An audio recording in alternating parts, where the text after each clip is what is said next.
But good afternoon, everybody. It's good to see everyone. And welcome back to everyone who traveled to Europe with us. Okay, so today's unemployment claims data are another welcome sign of our economy's strength as Americans get back to work and the Delta wave recedes. Both this week's claims and the 4-week moving average are at their lowest level in nearly 20 months since the beginning of the pandemic. Importantly, they're close to the levels we'd expect in a normal health economy.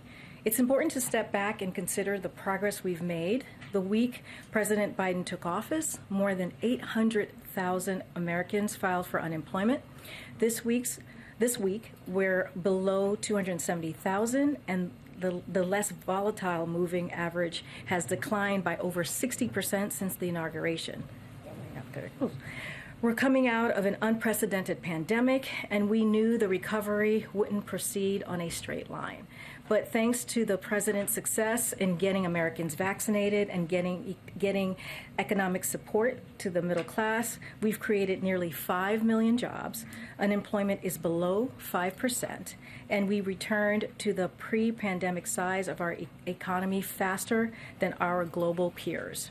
And we have an opportunity to build on our economic success by passing the president's historic agenda to make long-term investments in economic growth, creating jobs, and giving the middle class breathing room by addressing costs like prescription drugs, education, and housing. And with that, Amir, you want to kick us off with the first question? Thank you. House Democrats appear ready to vote on BIF and Build Back Better legislation.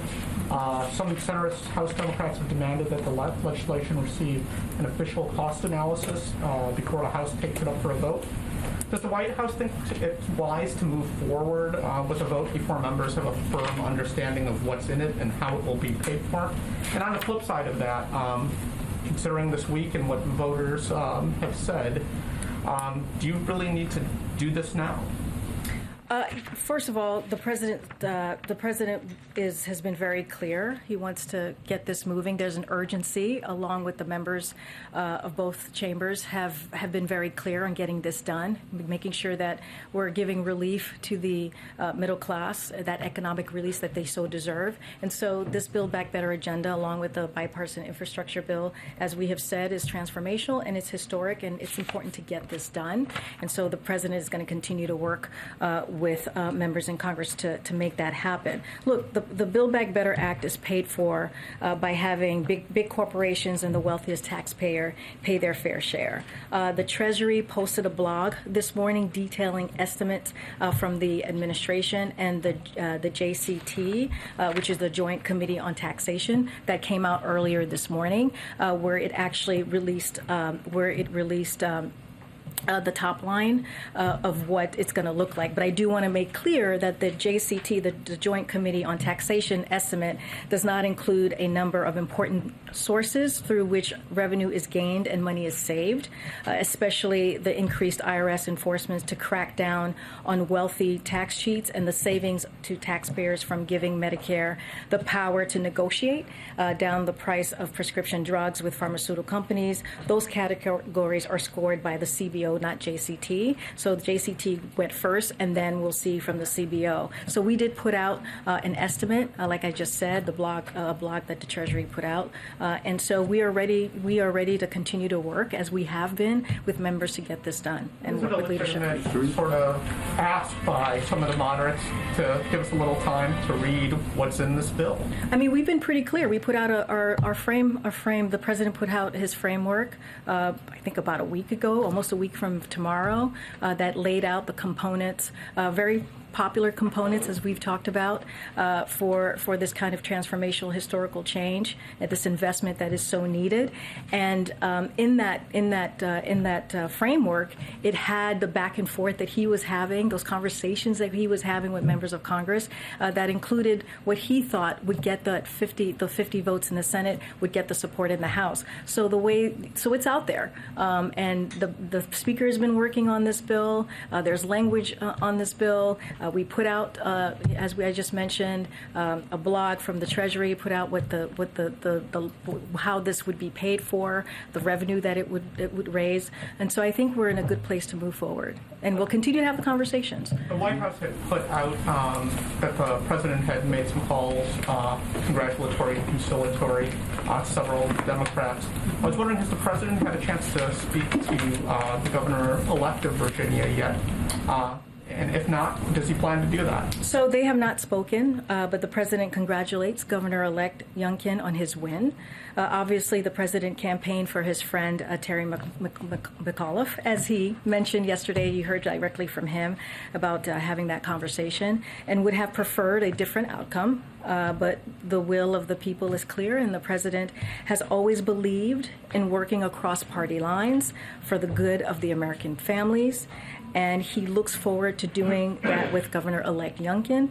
The president is very proud of the race that Terry McAuliffe ran as someone who puts his heart and soul into everything he does, but now is a time to move forward. And if I could just briefly, to what degree do you think race was a driving issue in Virginia and around the country, given Republicans repeatedly focusing on critical race theory? So, look, America, as you heard the president say before, is a great country. And great countries are honest, right? They have to be honest with themselves about the history, which is good, and the bad. And our kids should be proud to be Americans after learning that history. The president certainly is. Fundamentally, we believe a school's curriculum isn't a federal decision. It's rightly up to communities around the country, the parents, the school board, the teachers, and the administrators. And that means that politicians should be should not be dictating what our kids are being taught. But we also need to be honest here about what's going on here. Republicans are lying. They're not being honest. They're not being truthful about where we stand. And they're cynically trying to use our kids as a political football. They're talking about our kids when it's election season, but they won't vote for them when it matters. You know, Republicans did not vote for the American Rescue Plan. The American Rescue Plan, in that plan, it had funding to make sure that schools were open, to make sure that our kids got back to school. And they didn't vote for that. And that was a key component of the American Rescue Plan. We know how important it is to make sure that our kids have in-person learning for their mental well-being and also so that they can actually learn. And so that is something that the Republicans absolutely refused to vote for. So we got to be honest here, and they're not being honest. They're being incredibly dishonest. Steve? Are you expecting a House vote this week on the Build Back Better plan? And what's the president doing behind the scenes? Is he talking to Senator Manchin? What's he up to? So as far as timing of the bill, clearly the president supports Speaker Pelosi and is behind any timing she feels is right. The president has been in close touch with Speaker Pelosi and Leader Schumer, and there's strong agreement that we need to get these both done for the American people, as we've been saying, as soon as possible. We cannot wait here. The American people cannot wait. He has been in touch, as I mentioned, with both members of the chamber. He has not spoken to Senator Manchin, but our White House staff, my colleagues, have been in touch with him over the last couple of days. And separately, the OPEC members are saying the United States has plenty of spare capacity to increase oil supply, help keep the economy going. Why is he not doing that? Why is he not increasing oil supply? So the U.S. operates on a competitive free market system, as you know, Steve, and individual companies make their own decisions. OPEC Plus is a collection of countries that set supply levels themselves. They have the capacity and the power now to act and make sure this critical moment of global recovery is not impaired. And, you know, to be clear, OPEC Plus production is what impacts global oil prices, which is what has an effect on gas prices at home. Thank you. Go ahead. Thanks. When the president announced the vaccine requirement for large companies with more than 100 employees back in September, he said at the time, our patience is wearing thin. If it's based on just wearing thin, why wait until January 4th for this mandate to go into effect? Yeah, thanks for the question. So the goal here is that we wanted to kind of streamline things, if you could imagine. We know that some employers may have workplaces subject to requirements for federal contractors and other workplaces subject to the Emergency Temporary Standard, ETS, as you've heard us say. In order to make it easier for businesses and workers to comply, the administration is aligning the contractor deadline with the deadline for workers to receive their shots in the CMS and OSHA rules. Across all three requirements, OSHA, CMS, and the executive order for federal contractors, workers will need to have their final shot no later to January 4th, 2022, which is the date that you were inferring on. This will ensure that federal contractors implement their requirements on the same timeline as other employers in their industries, leveling the playing field, and we believe more people will get vaccinated as a result of a clear and consistent deadline. Additionally, OSHA has clarified that it will not apply its new ETS rule to workplaces covered by either the CMS rule or the federal contractor vaccination requirement. Look, so like I said, we wanted to make it easier. We wanted to avoid confusion, and so we want to even the playing field, and this is why we moved that December 8th deadline that you're talking about to January 4th. How did concerns about the supply chain, the possibility of workers maybe quitting because of these mandates play into that decision and that timing? So, I mean, if you're asking, like, if we think the rules impact supply chain, the answer is no. We don't think that it will. First of all, vaccine requirements work. We have talked about that. We've given examples, like earlier adopters have seen strong compliance, 99% at United Airlines, 99% at Houston Methodist, 99.5% at Rutgers University. Recently, Tyson's Food announced that 96% of its workers got vaccinated ahead of its deadline. So the Emergency Temporary Standard is an even playing field across all employers with 100 or more workers. So as to vaccination requirements for federal workers and contractors, we still have weeks to go, as I just mentioned, and it's important to remember the deadline is it's not a cliff. And finally, how confident is the White House these will hold up in court with a lot of GOP states threatening legal action? So we're pretty confident. The administration clearly has the authority to protect workers, and actions announced by the president are designed to save lives and stop spread of COVID. DOJ will be defining these laws. This is a once-in-a-generation pandemic. As we know, it's taken more than 740,000 lives, and that's what we're trying to do here in this administration. We're trying to save lives. But I do want to, since you brought up the GOP, I do want to take a step back for a second and just, as I mentioned, that we have the legal authority, and as I mentioned, over 740,000 Americans have died. You know, people are sitting out of the workforce because of COVID concerns, right? The worst disruption businesses have faced for nearly 2 years is their employees getting sick with COVID. At the same time, we have tools at our disposal we know work. So these policies work. Boost vaccination rates, as we have seen, in short, and they protect workers and they save Americans' lives. So, you know, the question that we always have and that we ask to the Republicans is, why are they getting in the way? Why are they getting in the way of trying to protect and save lives? That's all we're trying to do. And so we have an authority to do that. That was the OSHA, that was given to OSHA, to a congressional authority to get that done, to make sure that employees are not in danger. They're not in grave danger. So this is the direction that we're going, because, again, this is about putting the pandemic behind us, making sure that we continue to protect the lives of workers and to protect the lives of Americans. Is it fair that people should lose their jobs if they don't get vaccinated? Is it fair that people should lose their jobs if they don't get vaccinated? Their livelihoods? Thanks, Karine. Go ahead. Kate. Go ahead, Abigail Spamberger, a Democratic congresswoman from Virginia, is issuing a warning about the president's sweeping agenda today, telling the New York Times, quote, "Nobody elected him to be FDR. They elected him to be normal and stop the chaos." Has he seen that quote, and what is the president's response? You know, I don't know if the president has seen that quote. I'll say this.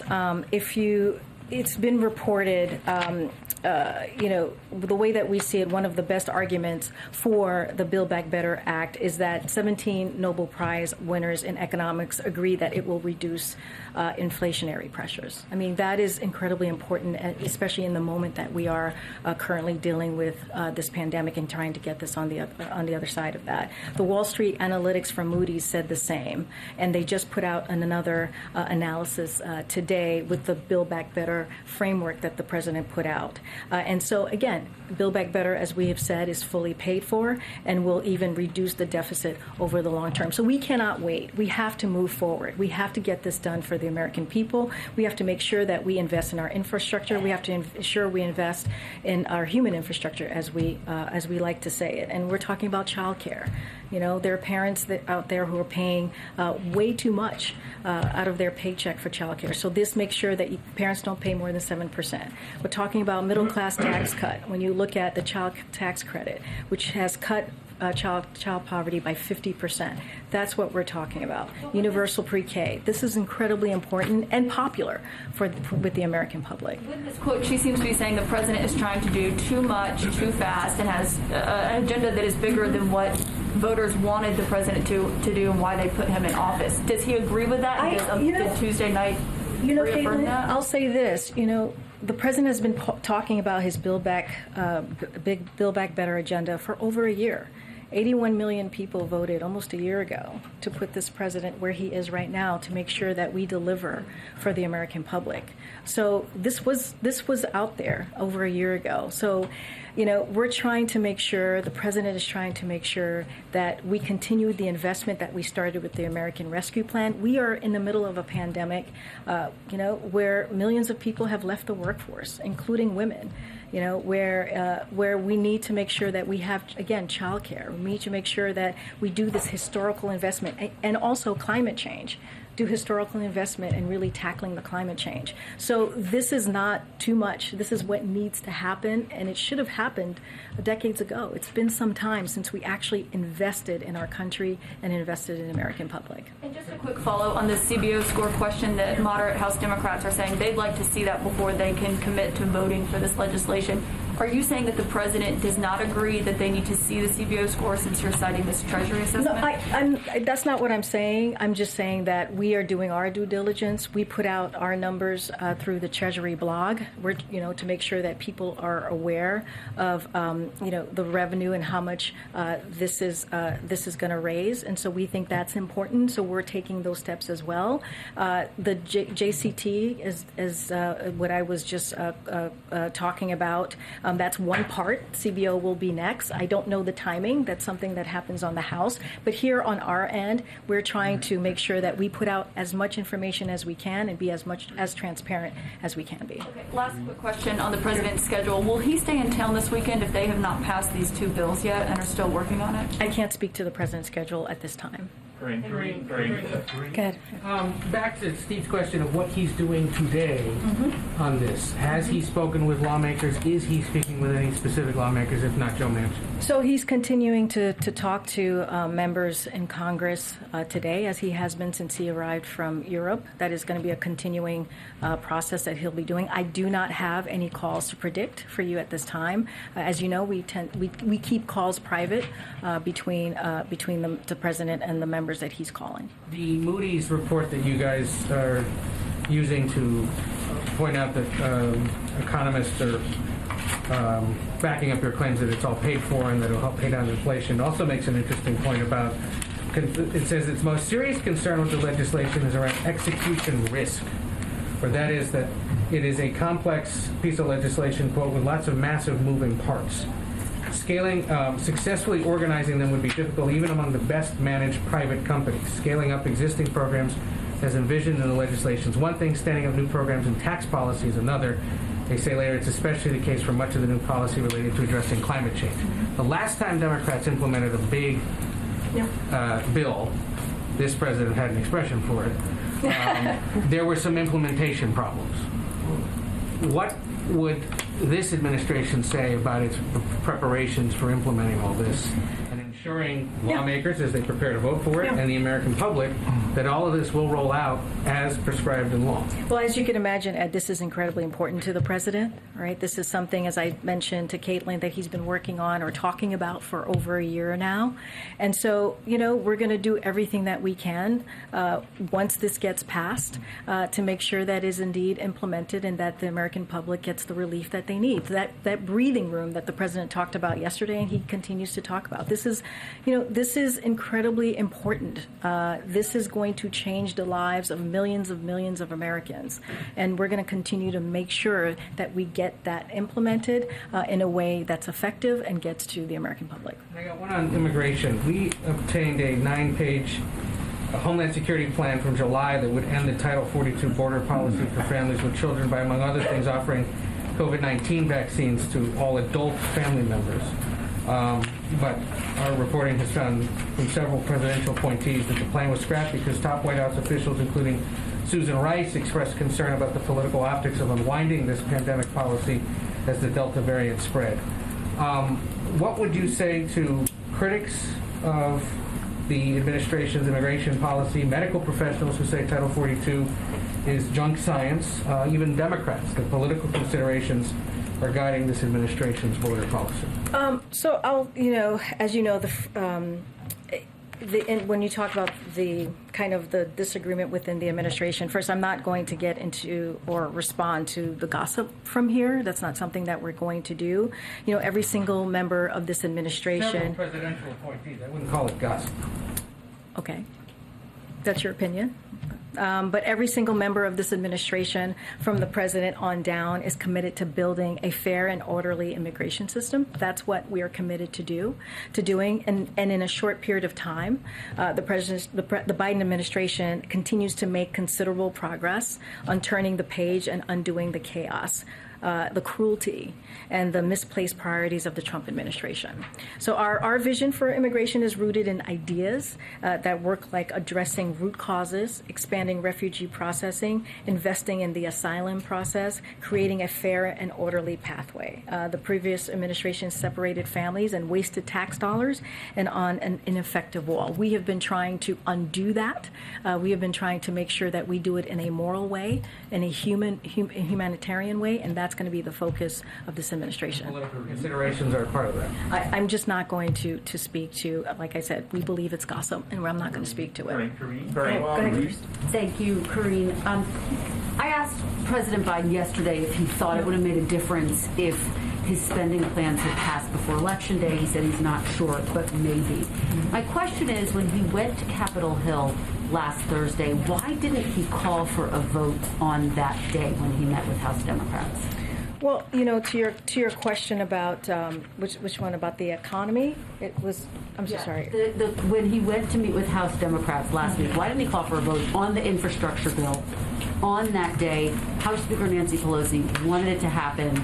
People on the Hill, familiar with the process, felt as though they would have been able to rally the votes. Why didn't he call for a vote on that day? I'm not going to get into private conversations.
Senate votes for it.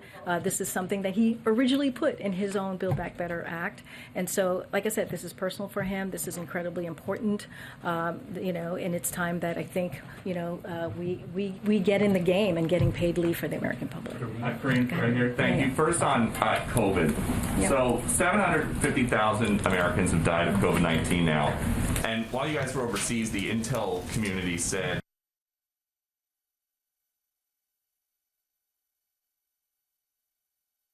global investigation. So would President Biden punish China in some way for that? Well, as you know, the ODNI, the COVID origins report, the president received that not too long ago. So I'll speak to that because that's the closest to what we have at the moment to talk to that. So this administration has been clear that it is imperative for the global scientific community to understand the genesis of the pandemic. Understanding the origins of COVID-19 remains a key focus for this administration and for all countries around the globe. The U.S. government, the intelligence community, and the academic and public health community will continue studying COVID-19's origins and how this pandemic spread as part of their ongoing work. So you're right, it's incredibly important for us to get to the bottom of this. But of course, to better understand the origins, some future studies must include additional access to data from China, as you are asking me about.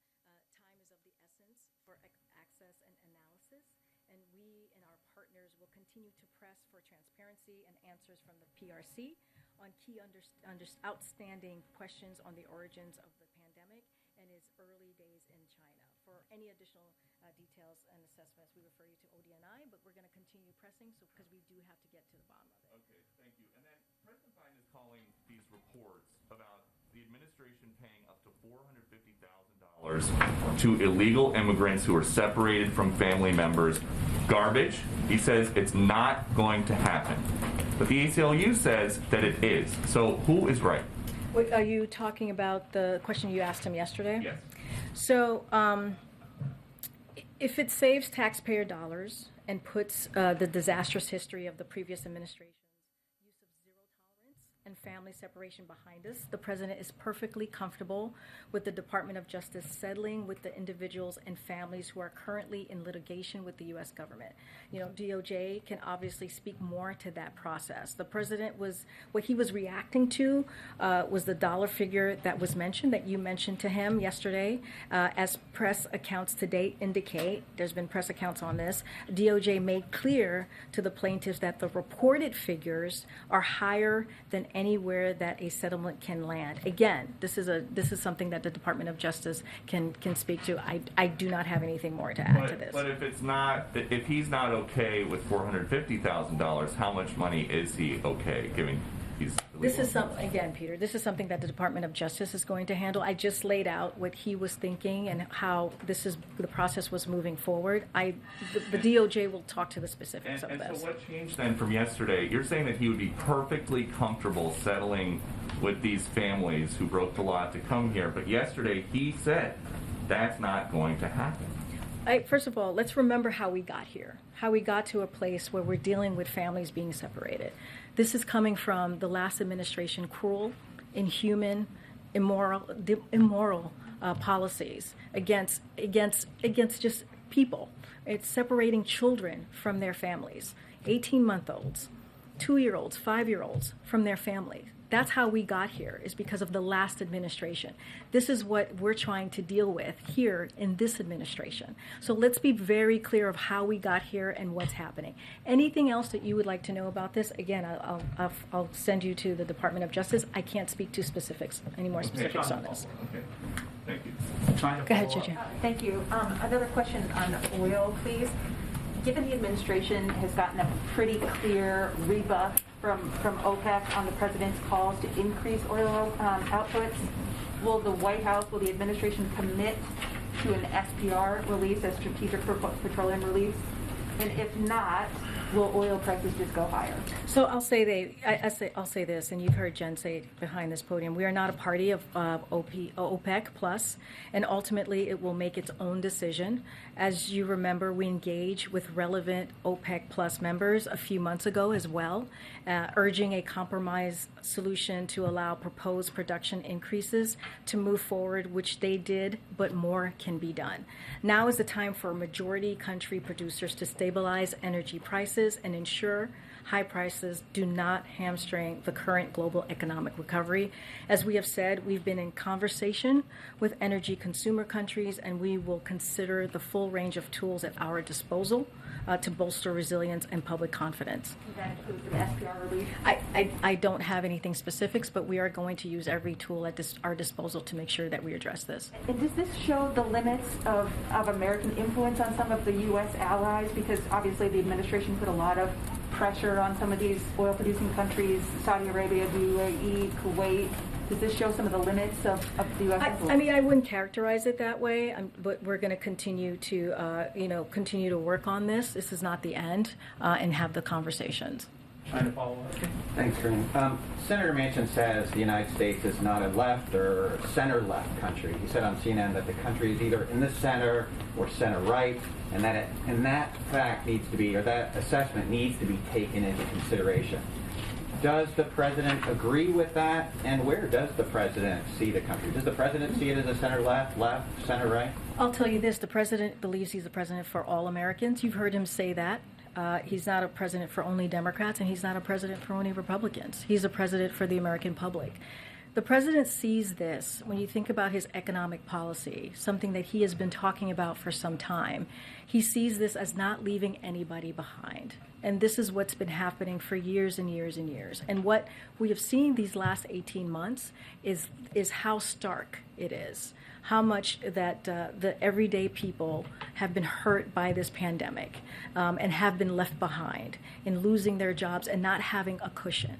And so this is what the president is trying to do. This is not about red or blue or even in between. This is about the American public and giving them some breathing room, actually having an economic plan that delivers for the middle class, actually making sure that women can come back to the workforce, actually making sure that we have universal pre-K for 3- and 4-year-olds, actually making sure that we invest in climate in ways to fight climate change, the largest investment that we will ever see as a country. That's what the president is trying to do, and that's what he will continue to do. And it has nothing to do with which side of the aisle that you sit on. It has everything to do with the American public. Building on Amar's question about race and education, you mentioned that politicians should not be dictating what is taught, and that you said Republicans are lying about those issues. But I wanted to ask, is there something that the administration can do? Because it seems clear that these kinds of issues about race and education, they're not going to go away. It's likely to be more significant.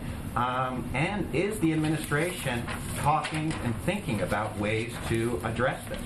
Look, I think the first thing, and the president talked about this yesterday, I believe he was asked this question, and we have to be honest. We have to be honest about where we are as a country, and we have to be honest about, I think what he was trying to say is that, there's so much misinformation out there. There's so much disinformation out there. That's actually taking our country apart. And one of the things that the president was elected to do is to bring the country together. And so that is what matters to him, to be honest about our past, to be honest about our history, but also not play into this misinformation, to call it out, to make sure that we're not going down the rabbit hole of misinformation that's actually going to hurt our country. And so that's the focus for the president. Go ahead. Thanks, Karine.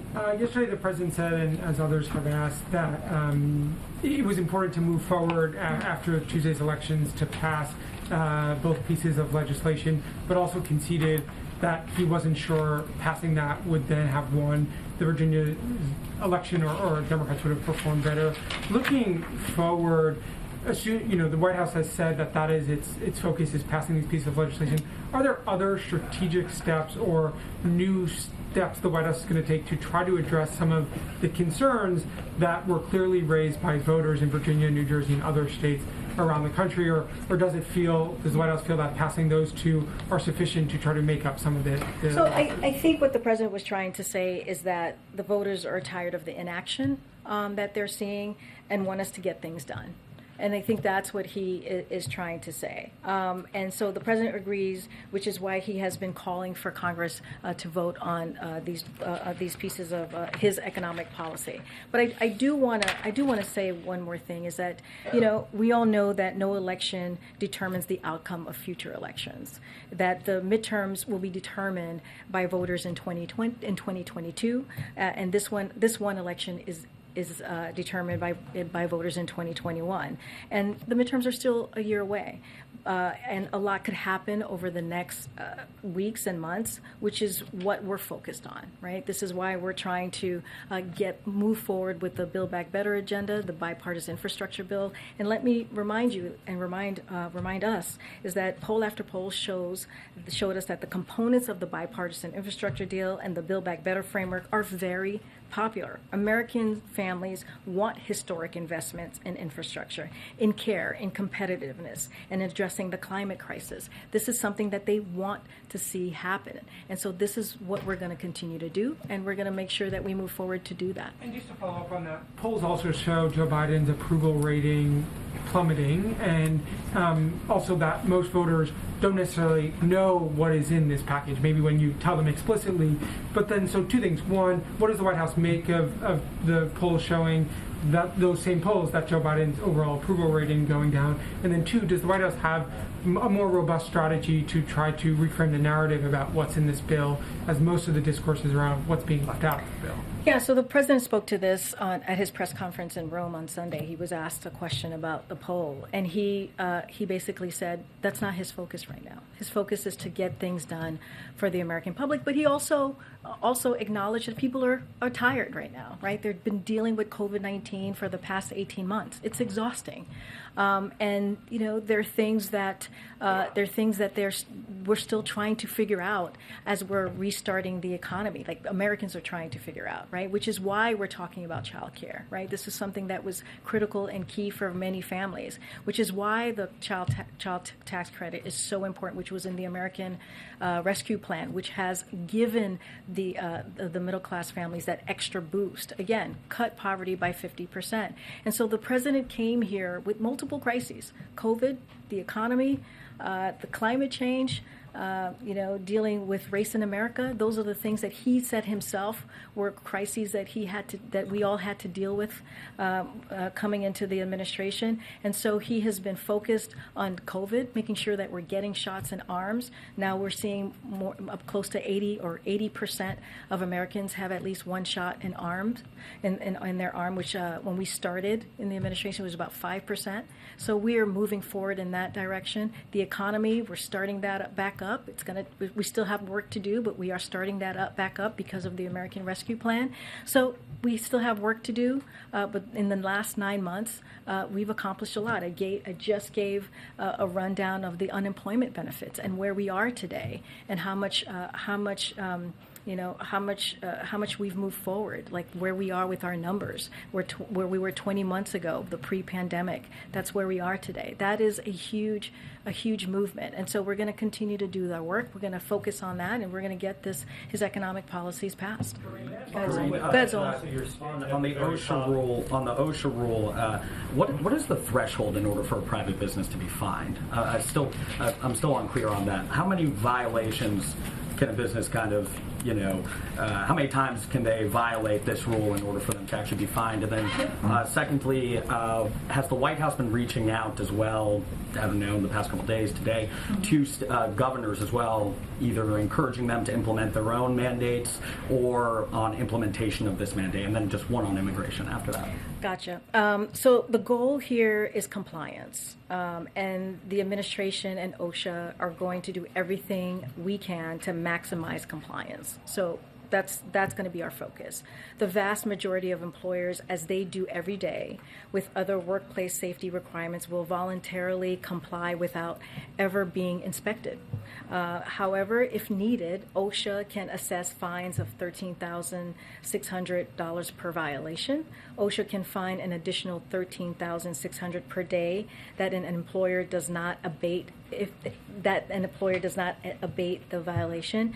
And for willful or serious violation, OSHA can fine employers $136,000. So that's how the penalty is going to work here.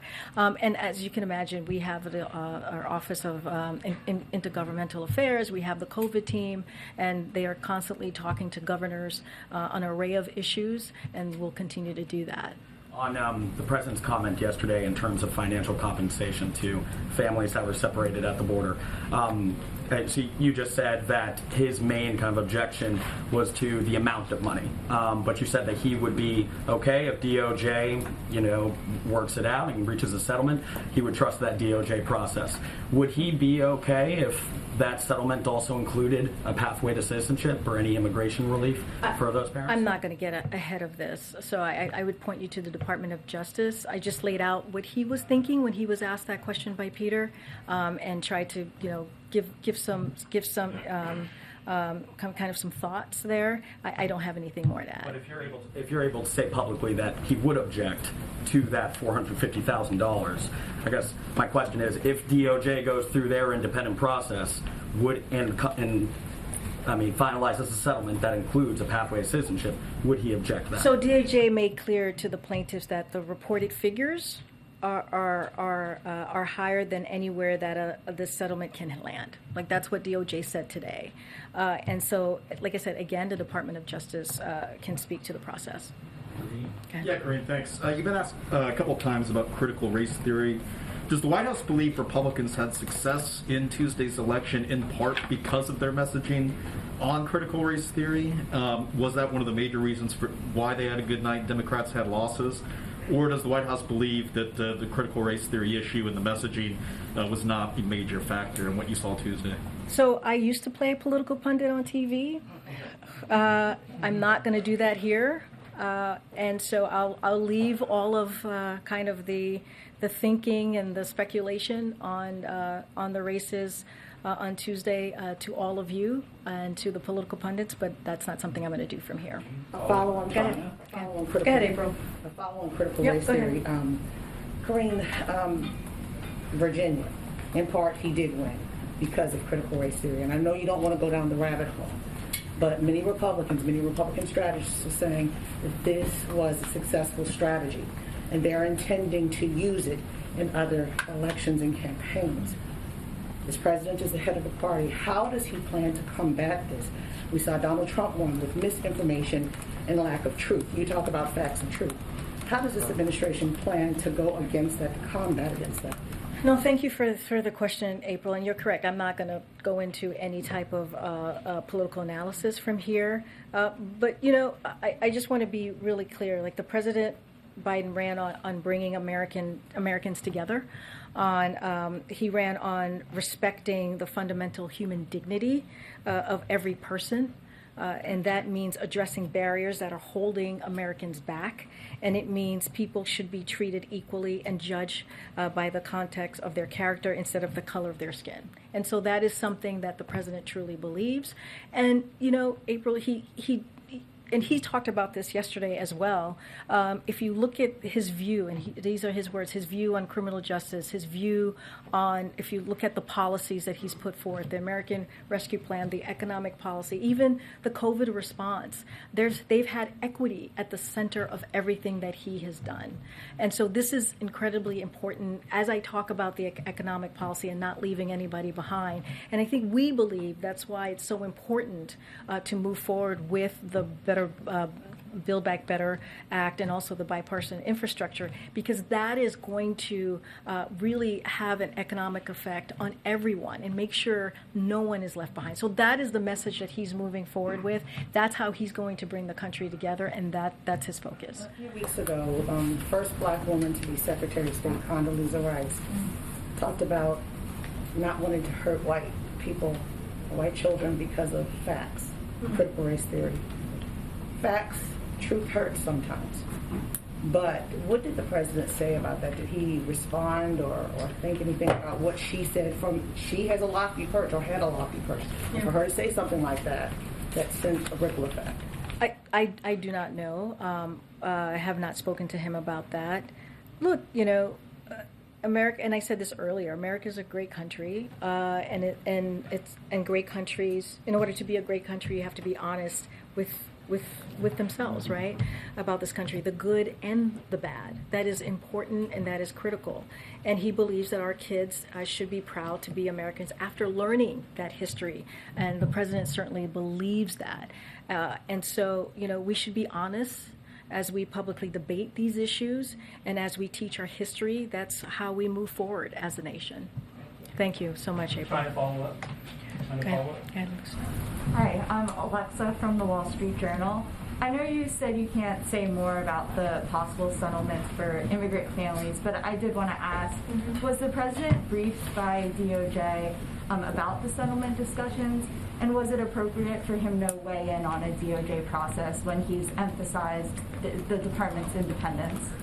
I mean, the president believes in the department's independence, right? And that is something that he has been very clear about. The Department of Justice should be independent. He was asked a question and he answered it directly. That's it. He was asked a question and he answered it. I mean, there's nothing much more to add to that. Any more specifics, I would send you to Department of Justice.